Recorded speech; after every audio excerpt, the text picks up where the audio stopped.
السلام علیکم فرینڈ، امید کرتا ہوں آپ سب خیریت سے ہوں گے۔ آج کا جو ہمارا ٹاپک ہے وہ ہے سوسائٹی سے مراد ہمارے ارد گرد کا ماحول ہے۔ ہمارے ارد گرد کا ماحول کچھ یوں ہے، اگر ایک جگہ لڑکیاں بیٹھی ہوں اور لڑکے پاس سے گزریں تو ان میں سے کسی لڑکی کا بھائی ان میں ہو تو دوسری لڑکی یہ کہہ سکتی ہے کہ تمہارا بھائی کتنا ہینڈسم ہے، وہ تو ہیرو ہے۔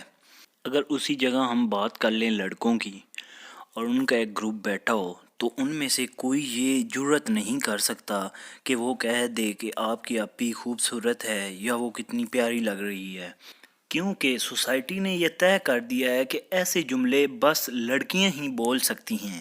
اور میں یہ بھی کہنا چاہتا ہوں کہ ہمارے نہ چاہتے ہوئے بھی مذہب سے کہیں زیادہ طاقتور سوسائٹی ہو چکی ہے۔ وہ کیونکہ دوسری شادی کرنا کوئی جرم نہیں، لیکن بیوی جتنی مرضی مذہبی ہو وہ اس بات کے لیے کبھی بھی ایگری نہیں ہوگی کہ اس کا خامند دوسری شادی کر لے۔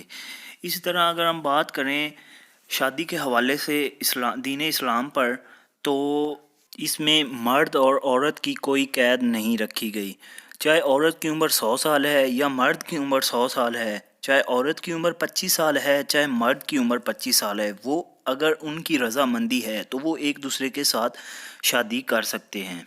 ہماری سوسائٹی میں تو لوگ جوان اولاد کے ہوتے ہوئے مزید اولاد پیدا کرنے سے بھی شرماتے ہیں، کیونکہ سوسائٹی اسے اچھا نہیں سمجھتی۔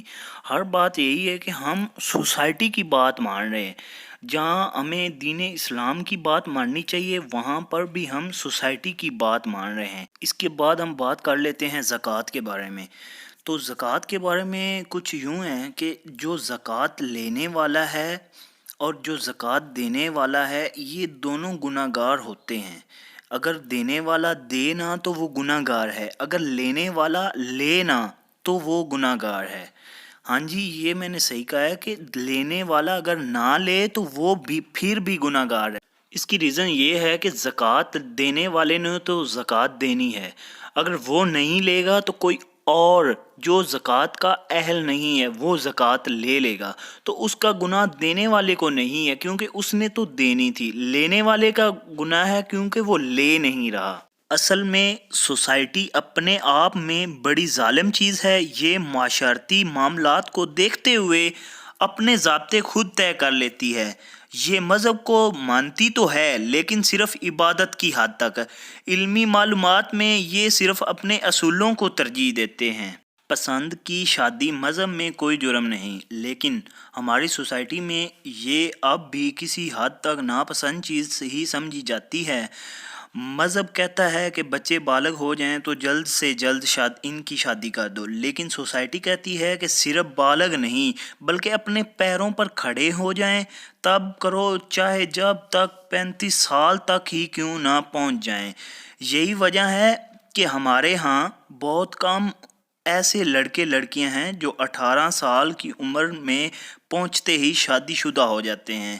مذہب کہتا ہے کہ اولاد کو حرام کے لقمے سے بچاؤ، سوسائٹی کہتی ہے کہ نہیں، اولاد کے لیے جو کچھ ہو سکتا ہے کر گزرو۔ مذہب ذات برادری کو میل پہنچانے کا ذریعہ قرار دیتا ہے، اور اسی جگہ اگر ہم بات کر لیں سوسائٹی کی تو وہ اسے باعث فخر قرار دیتی ہے۔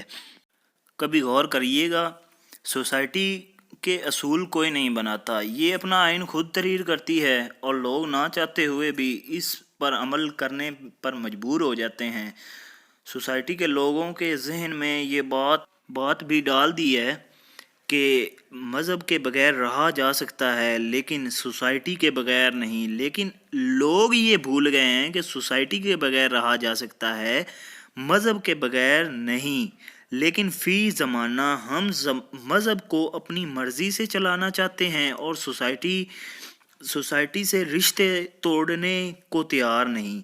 مذہب میں اپنی طرف سے پیدا کی گئی مرضی اور سوسائٹی کے اس دوگلے معیار نے ہمارے قول اور فعل میں عجیب سا تضاد بھی بھر دیا ہے۔ دین اور دنیا کو اپنی چالاکی سے آرام کرتے کرتے ہم عجیب سی مخلوق بن گئے ہیں۔